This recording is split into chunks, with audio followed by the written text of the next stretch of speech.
Bien, abra su Biblia en el libro de Hechos, capítulo 24, versículos 24 y 25. Y después le da vuelta su hoja hacia atrás a Hechos 17, 32. Primero, Hechos 24, 24 y 25. Si puede ponerse de pie, le animo a hacerlo. Si tiene dificultad para ponerse de pie, no se preocupe, quede sentadito, sentadita. Amén. Hechos 24, 24 y 25 y después Hechos 17, 32. Dice así la bendita palabra del Señor. Hechos 24, 24 y 25. Algunos días después, viniendo Félix con Drusila, su mujer, que era judía, llamó a Pablo y le oyó acerca de la fe en Jesucristo. Pero al disertar Pablo acerca de la justicia, del dominio propio y del juicio venidero, Félix se espantó y dijo: ahora vete, pero cuando tenga oportunidad te llamaré. Ahora dele vuelta a su hoja en el libro de Hechos 17, 32. Otra ocasión cuando el apóstol Pablo está compartiendo el mensaje del Evangelio. Y dice el 32. Pero cuando oyeron de la resurrección de los muertos, unos se burlaban y otros decían: ya te oiremos acerca de esto en otra ocasión.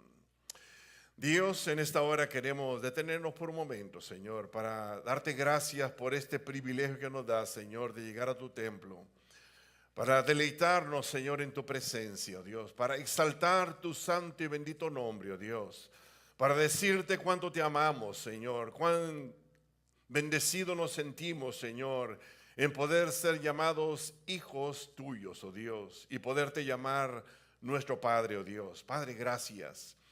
Pedimos de una manera especial, Señor, que tú hables a nuestras vidas, oh Dios. Tu palabra dice, Señor, que toda palabra que sale de tu boca nunca volverá a ti vacía, Señor, sino hará conforme ha sido enviada y será prosperada en aquello por lo que le enviaste. También tu palabra dice, Señor, que la hierba se seca, la flor se marchita, pero tu palabra permanece para siempre. Y aún tu palabra dice, Señor, que no solamente de pan vive el hombre, sino de toda palabra que sale de tu boca. So, Dios, aquí estamos. Aliméntanos, y más que alimentarnos, ministra nuestras vidas, Dios. Te lo pedimos, Padre, en ese nombre que es sobre todo nombre, en el nombre de Cristo Jesús. Y toda esa iglesia dice, amén. Puede sentarse, no sin antes saludar a su hermano, a su hermana que está al lado de usted. Dígale que le ama en el amor del Señor. Dígale qué bueno que pudo llegar a la casa del Señor hoy día, que el frío no le detuvo. Amén. Porque ya empezó a hacer frillito. Y hay que sacar los suéteres y las chamarras y los, ¿cómo se llama? Las chumpas. ¿Chumpas es la palabra? Chumpas, ok, hay que sacar las chumpas ya. Amén. Bien, permítame hoy día continuar con la enseñanza del domingo pasado, hablar acerca de no dejar para mañana las cosas más importantes. No dejar para mañana aquello que es importante. Y no se dice, usted sabe que en las anécdotas todo sucede, y se dice que un día se reunió Satanás con sus demonios. Y los demonios vinieron y le dijeron a Satanás: Satanás, estamos en problemas serios, porque los cristianos están pensando ir a la iglesia. Y si van a la iglesia, van a crecer en su amor y en su pasión por Dios. Otro demonio se pone de pie y le dice: estamos en serios problemas porque ahora los cristianos están pensando en leer la Biblia, y si leen la Biblia se van a dar cuenta de la verdad. Otro demonio se pone de pie y dice: estamos en problemas serios porque los cristianos están pensando en tener una relación cercana con Jesucristo. Y si tienen esa relación cercana, van a crecer y van a ser hombres y mujeres fuertes espirituales. Otro demonio se pone de pie y le dice: estamos en serios problemas porque ahora los cristianos están pensando en dar sus finanzas a Dios y reconocer que todo lo que tienen es de Dios. Y si ellos hacen así, Dios va a bendecirlos más todavía. Satanás, después de escuchar todas esas preocupaciones que tenían los demonios, dice: no se preocupen, muchachos, porque así le llama Satanás a los demonios, muchachos. No se preocupen, vamos a usar una estrategia nueva hoy día. Vamos a usar una estrategia nueva. Vamos a dejar que ellos piensen ir a la iglesia, que está bien, no los perturben por eso. Vamos a dejar que piensen en leer la Biblia y no hay problema con eso, que piensen en ello. Vamos a dejar que piensen en dar sus ofrendas a Dios, no hay problema. Vamos a dejarlo que piensen en tener una relación cercana con Jesucristo, no hay problema. Lo que vamos a hacer en la estrategia nueva es decirles: no lo hagas hoy, déjalo para después. Déjalo para mañana, déjalo para otro día. Y creo que esa estrategia está funcionando en muchas personas hoy día. Porque ¿sabe usted de que uno de los problemas nuestros como seres humanos es de que tendemos a dejar las cosas para mañana, para después, para otro día? No diga amén tan fuerte. Pero es una tendencia muy humana.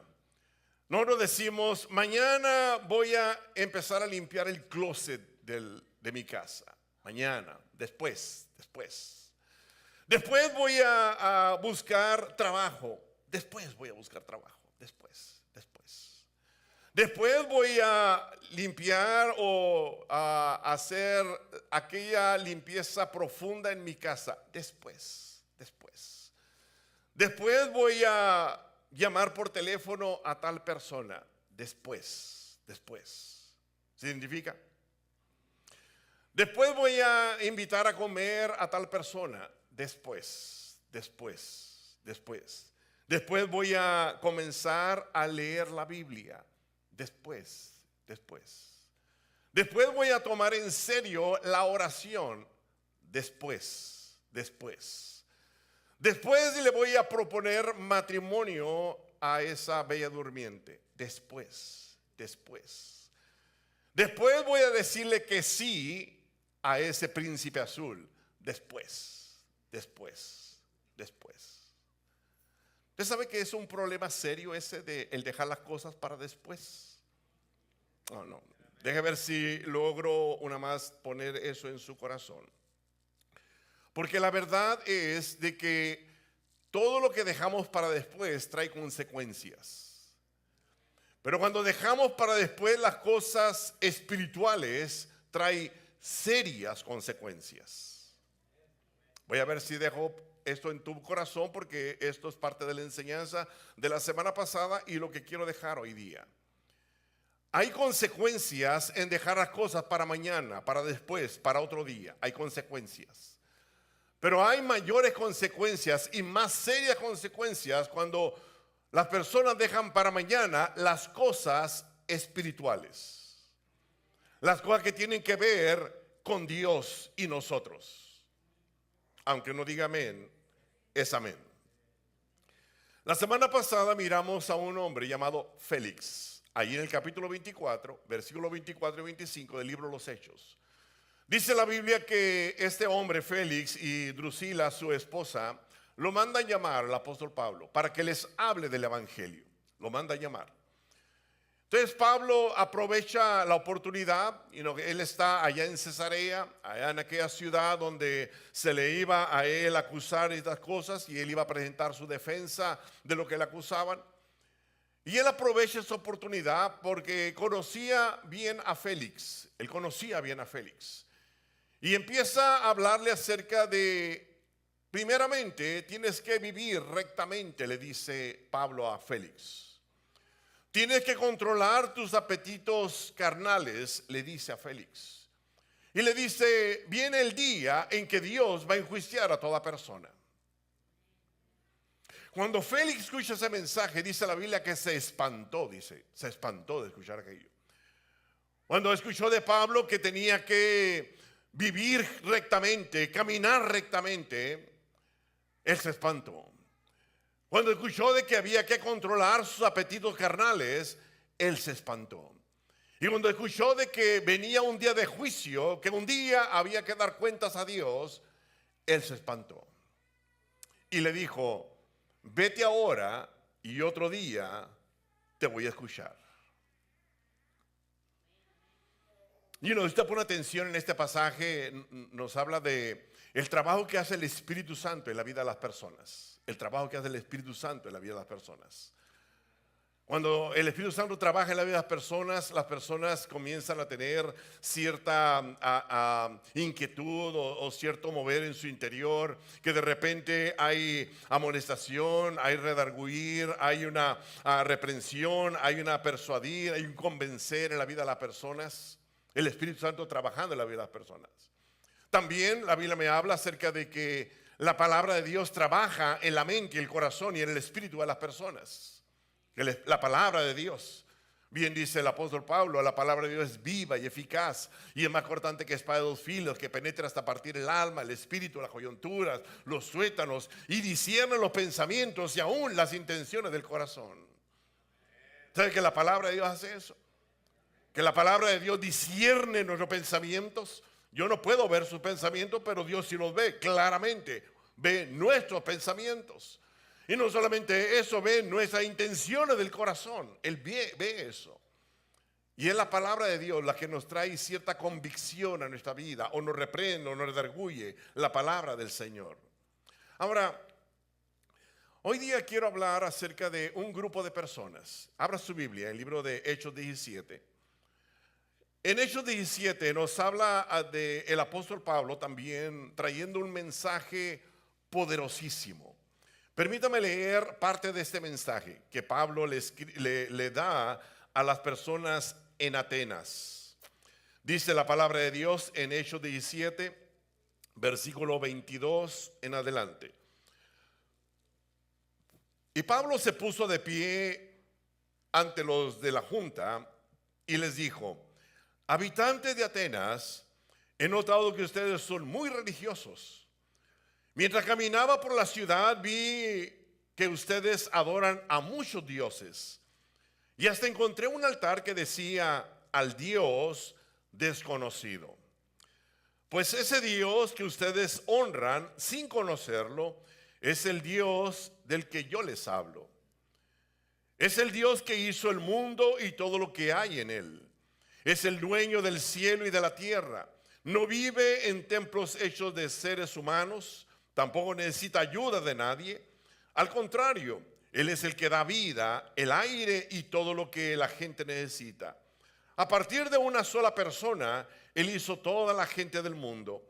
Y a cada nación le dijo cuándo y dónde debían de vivir. Dios hizo esto para que todos los que busquen y puedan encontrarlo, aunque de cierto es que no está lejos de nosotros.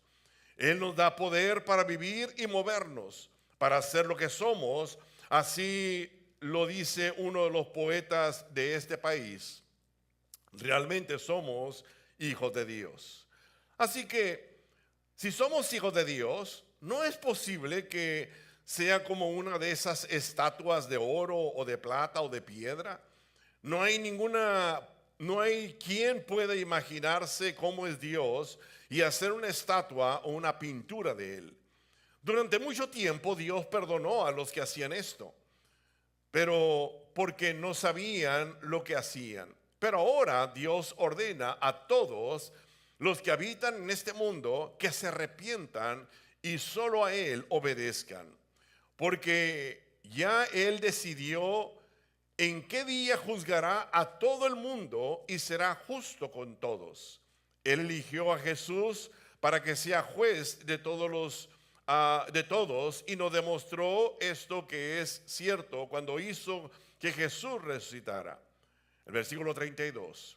Cuando oyeron que Jesús murió y resucitó, algunos comenzaron a burlarse de Pablo, pero otros dijeron: mejor hablamos de esto en otro día.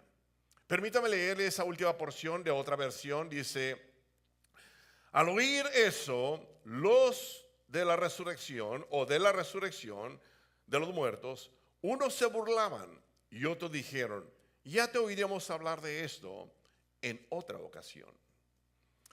Aquí el apóstol Pablo está en Atenas. Atenas, si usted lee un poquito de historia, va a encontrar que es el centro de la cultura griega. Atenas llegó a ser la cuna de la filosofía. De ahí vienen estos pensadores, Sócrates, Platón, Aristóteles, que vivieron antes de Jesucristo en Atenas. Pablo, cuando tiene oportunidad, les trae un tremendo mensaje a los de Atenas. Él empieza a compartirles acerca de lo que ellos tenían como el Dios no conocido o el Dios desconocido.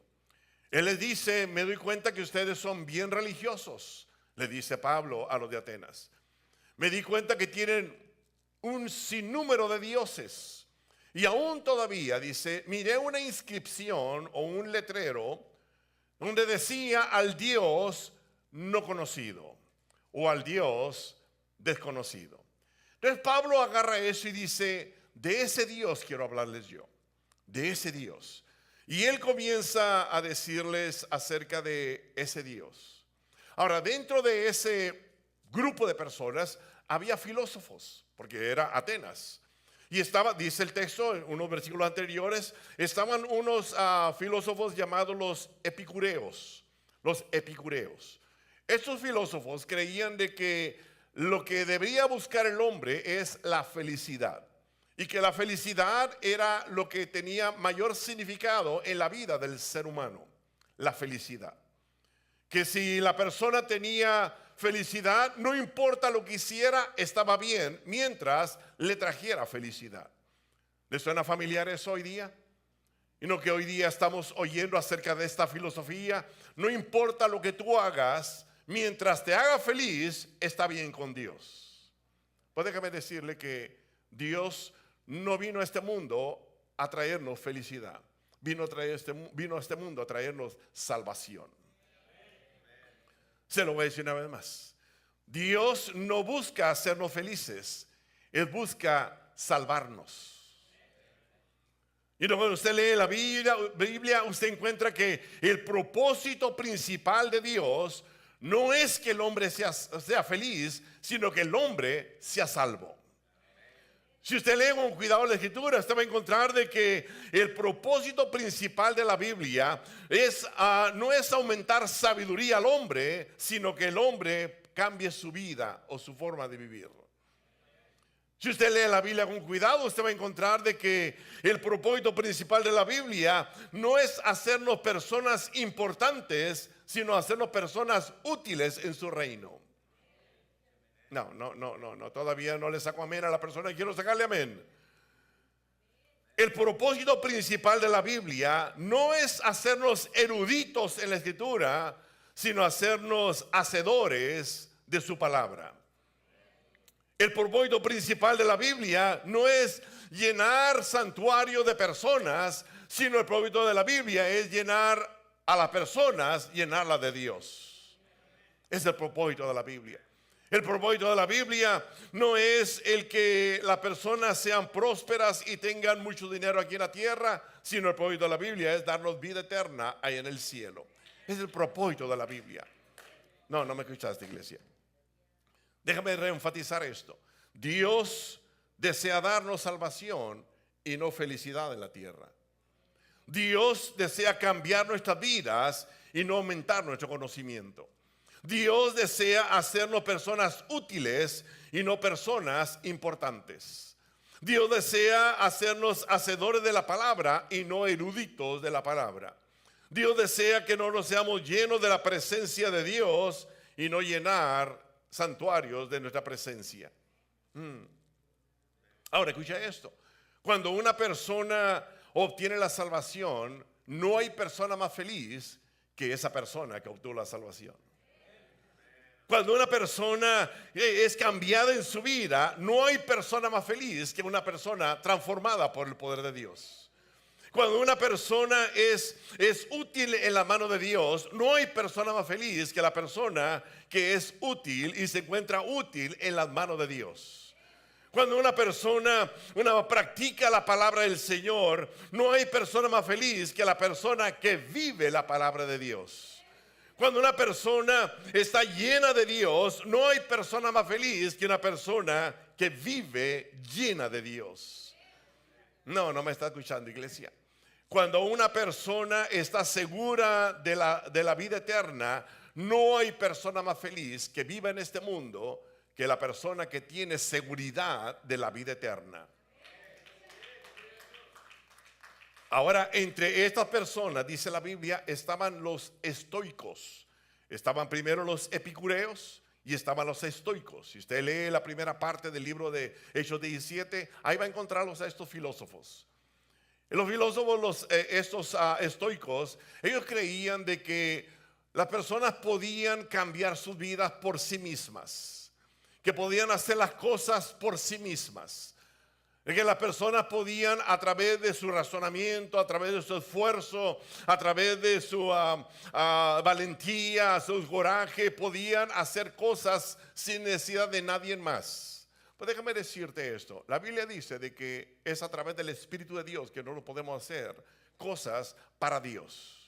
No es a través de nuestro esfuerzo, no es a través de nuestro intelecto, no es a través de nuestra preparación, ni siquiera de nuestra experiencia. Es solamente por el poder de Dios.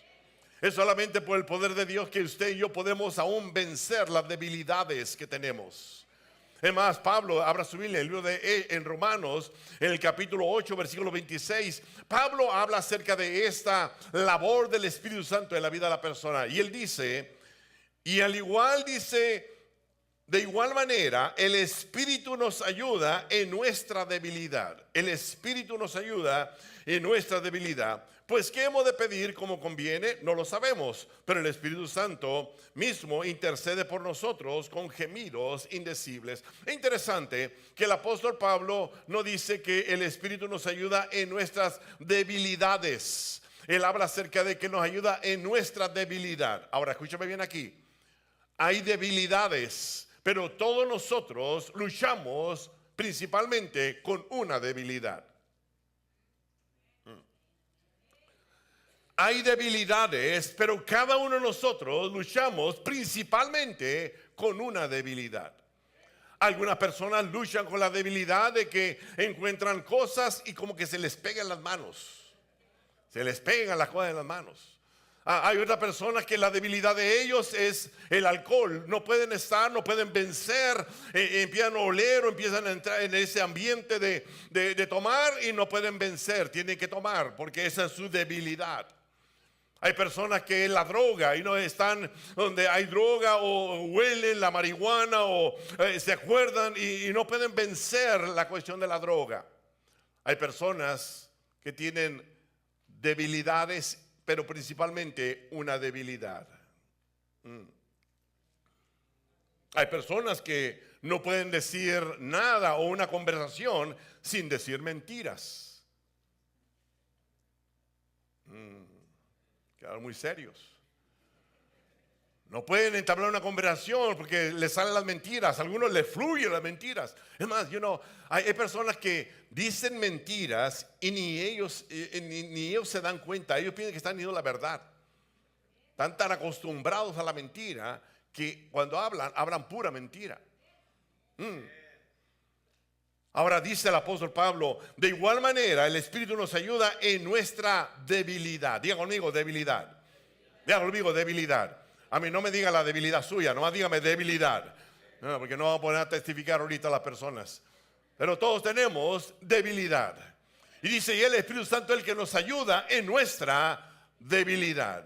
Ahora no solamente eso, dice la palabra del Señor, que Él nos da su palabra para ayudarnos a no caer en pecado. ¿Qué dice la palabra de Dios en el Salmo 119:11? Dice, en mi corazón he guardado tus dichos, ¿para qué? Para no pecar contra ti. En mi corazón he guardado tus dichos para no pecar contra ti. Ahora, déjame volver al libro de Hechos capítulo 17, donde el apóstol Pablo les da ese tremendo mensaje a estas personas de Atenas, a estos pensadores, a estos filósofos, a estas personas que eran sobresalientes en el conocimiento. Y él le dice, el mensaje de él, un mensaje tremendo, él le dice, el Dios que yo les predico, dice, es el Dios que hizo los cielos y hizo la tierra. Es el Dios que es el dueño del cielo y dueño de la tierra. El Dios que yo le predico es el Dios que no vive en templos hechos de hombres. No vive en templos hechos de hombres. El Dios que yo le predico, Pablo dice, Él no necesita ayuda de nadie. Él no necesita ayuda de nadie. Él puede solo. El Dios que yo le predico, dijo Pablo, es el que da vida y aire a todas las personas. Es el que le da la vida, el aire a todas las personas. Y eso no ha cambiado, hermano. Si usted y yo tenemos vida hoy día y podemos respirar, es porque Dios tuvo misericordia. Y no, Pablo dice, el Dios que yo le predico es el que de una persona, de Adán, hizo a todo el ser humano, a toda la raza humana. De una persona. Él tuvo poder para hacer eso.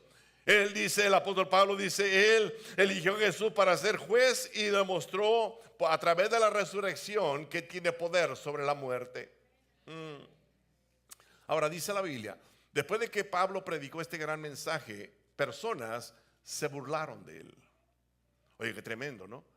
Cuando uno escucha del apóstol Pablo, cuando uno lee del apóstol Pablo, tremendo siervo de Dios, tremendo hombre, que me imagino yo que este mensaje lo predicó con pasión, con entrega. Él le puso todo lo que él pudo ponerle humanamente para que esa palabra pudiera salir y llegar al corazón de las personas. Pero cuando él terminó, dice la Biblia de que algunos se burlaron de él. Otros, dice la Biblia, le dijeron, en otra ocasión te vamos a oír. En otro día te vamos a oír. Este grupo de personas dejaron para después algo muy importante. Dejaron para mañana algo sumamente importante. Dejaron para otro día algo que era sumamente importante. Porque escucha esto, hermano, escúchame bien aquí lo que voy a decir. Y si algo aprenda esto. Este grupo de personas se burlaron. Este grupo de personas rechazaron el mensaje que Pablo le estaba predicando. Este grupo de personas. Pero la verdad es esta, que el Dios de la Biblia sigue siendo el Dios que hizo el mundo y todo el universo. El Dios de la Biblia es el mismo que es dueño del cielo y de la tierra. El Dios de la Biblia es aquel que no vive en templos hechos de hombres. Él no vive ahí. El Dios de la Biblia es aquel que no necesita ayuda de nadie. De nadie. El Dios de la Biblia es aquel que da vida y aire a todas las personas. El Dios de la Biblia. Ahora, ese es el Dios que usted y yo adoramos. Es el Dios que usted y yo adoramos. Cuando venimos a su templo y la música empieza a sonar y el hermano empieza a dirigir la alabanza, es el Dios que usted y yo adoramos. El Dios que hizo el mundo y el universo mismo. A ese Dios adoramos.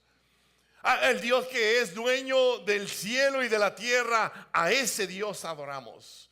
Al Dios que no necesita ayuda de nadie. A ese Dios adoramos. No me está escuchando, iglesia. Porque mira, escúchame esto aquí, hermano. Un día usted y yo vamos a necesitar de ese Dios. Un día usted y yo vamos a necesitar de ese Dios. Cuando estemos en problemas, vamos a necesitar de ese Dios. Cuando estemos en dificultades, vamos a necesitar de ese Dios. Cuando estemos en necesidad, vamos a necesitar de ese Dios. Cuando estemos enfermos, vamos a necesitar de ese Dios. ¿A cuál Dios? Del Dios que hizo el mundo y el universo mismo. Del Dios que hizo los cielos y la tierra. Y el dueño del cielo y de la tierra. Del Dios que no necesita ayuda de nadie. Que no vive en templos hechos de hombres. De ese Dios usted y yo un día vamos a necesitar. El día aquel cuando los hijos se rebelen, vamos a necesitar de ese Dios.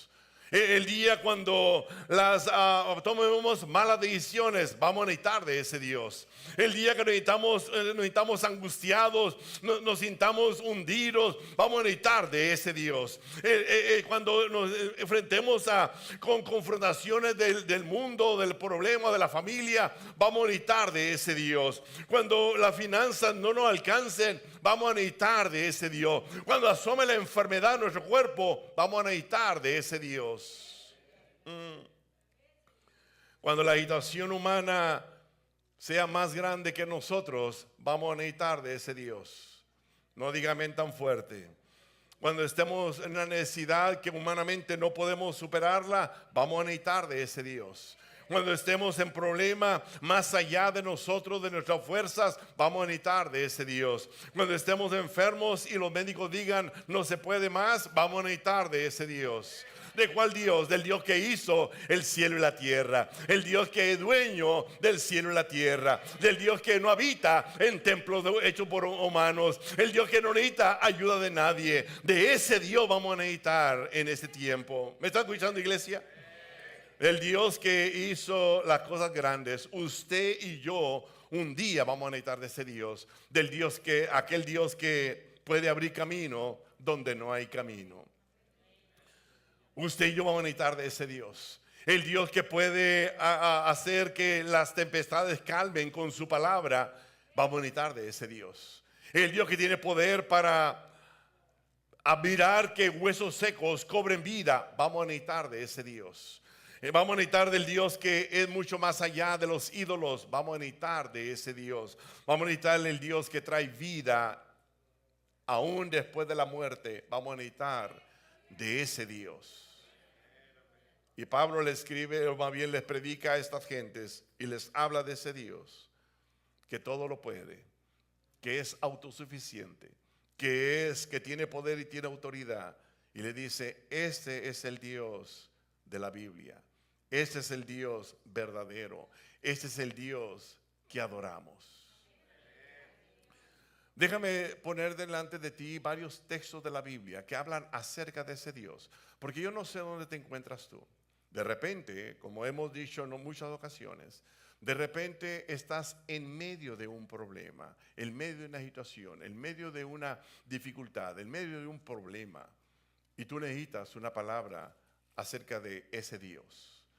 O quizás tú estás visualizando y estás entrando en un problema, miras que algo se viene a tu vida y tú dices, yo necesito de ese Dios. Bueno, permítame decirte, ¿qué dice la Biblia de ese Dios? Dice la Biblia en el Salmo 10, Jehová es rey eternamente y para siempre, y de su tierra ha perecido las naciones.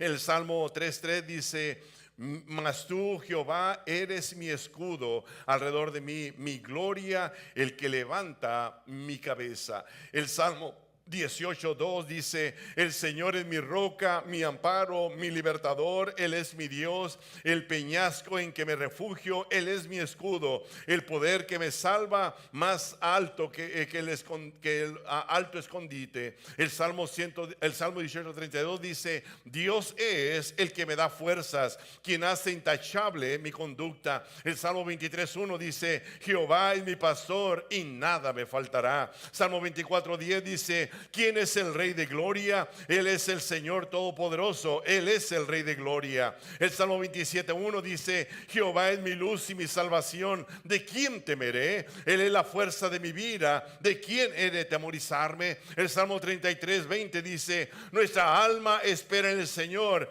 Él es nuestra ayuda, Él es nuestro escudo. El Salmo 46:1 dice, Dios es nuestro amparo y fortaleza, nuestro pronto auxilio en las tribulaciones. El Salmo 47:7, porque Dios es rey de toda la tierra, cantad a Él con inteligencia. El Salmo 47 dice, el Señor es muy grande, nuestro Dios es digno de alabanza en su ciudad y en su santo monte. El Salmo 54:4 dice, he aquí Dios el que me ayuda, el Señor está con los que sostienen o a los que sostiene en mi vida. El Salmo 59:9 dice, a causa del poder del enemigo esperan en ti, porque Dios es nuestra defensa. El Salmo 62:5, ahora alma mía, en Dios solamente reposa, porque Él es nuestra esperanza. El Salmo 95:3 dice, porque Jehová es Dios grande, Rey grande sobre todos los dioses.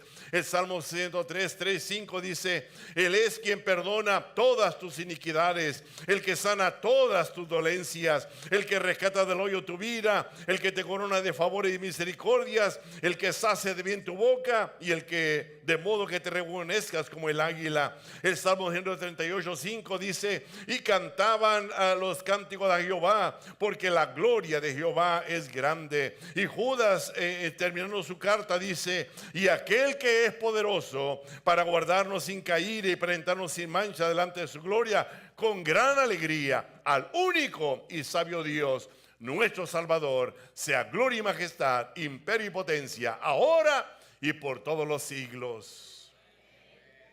Pablo les predicó este mensaje y le dijo: lo que ustedes necesitan, Él es. Cualquier cosa que ustedes necesiten, Él es. Y dice la Biblia de cuando estas personas escucharon el mensaje, se burlaron y otros dijeron: otro día te vamos a escuchar. No sabemos si hubo otro día para las personas. No lo sabemos. No sabemos si tuvieron la oportunidad una vez más de escuchar el mensaje. Lo que sí sabemos es esto. Y usted lo mira hoy día y lo mira a través de la Biblia. Cuando una persona escucha el mensaje de Dios y lo rechaza, su corazón empieza a endurecerse y cauterizarse, dice la Biblia. En otras palabras, se vuelve más insensible a las cosas de Dios. Se vuelve más indiferente a las cosas de Dios. Porque lo escucha y lo escucha. Por eso es de que personas que asistimos a la iglesia por tiempo, semana tras semana y aún entre semana, si no tenemos cuidado, nuestra conciencia puede irse cauterizando.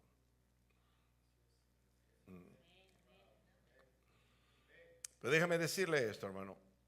Dios quiere ser su Dios. Dios quiere ser su Dios. Y este Dios cumple su palabra. Josué dice: todas las palabras que Él nos dijo se cumplieron al pie de la letra. Todas las palabras. Este Dios que la Biblia habla es un Dios que cumple promesas. Cumple promesas. Pablo dice: pues en Él se cumplen todas las promesas de Dios en Cristo Jesús. Este Dios de la Biblia es un Dios de pactos, que Él cumple sus pactos. Dice el canto: Dios de pactos, que guardas tu promesa o tus promesas, que cumples tu palabra, que guías mi destino. Dios de pacto, confío en tus promesas, descanso en tu palabra, por tu gracia estoy aquí. Estas personas que escucharon a Pablo, dice que se burlaron de él. Y otros dijeron: en otra ocasión te escuchamos. Ahora escúcheme aquí, hermano, hermana. Yo no sé cuál es su realidad hoy día. Yo no la conozco. Yo no sé si usted es primera vez que necesita hacer una decisión por Cristo Jesús. Yo no lo sé. Si usted nunca ha hecho la decisión de aceptar a Cristo como Señor y Salvador. Yo no lo sé.